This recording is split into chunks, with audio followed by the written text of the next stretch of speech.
Mind settle அப்படியே வச்சுட்டு போயிட்டேன். அண்ட் வந்து ஒரு 4 கூடைக்கு கிட்ட நான் ஒரே டைமில் மிஷினில் போட்டு வாஷ் பண்ணினேன். ஓகே, அல்ஹம்துலில்லாஹ். நான் நிறைய மடிக்கிறேன் முடியலே இல்லை. அண்ட் என்னோட மகன் வேற பார்த்தீங்கன்னு சொன்னால் சைட்லேயே தூங்கி கொண்டிருக்கிறாரு.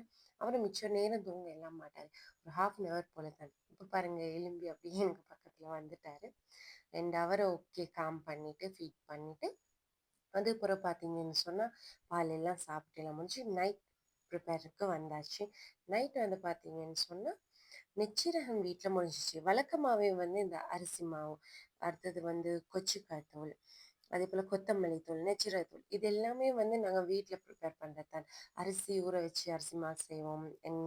வரமிளகா வாங்கித்தான் கொச்சிக்காய் தூள் அரைச்சி எடுப்போம். கொத்தமல்லி சீட்ஸ் வாங்கி தான் கொத்தமல்லி பவுடர் செய்வோம். காஃபி அந்த மாதிரி தான், வீட்டில் தான் காஃபி மேக் பண்ணுவோம். அந்த காஃபி பவுடர், இந்த மாதிரி நிறைய விஷயங்கள் வந்து அப்படியே வழக்கமாக வருது. அது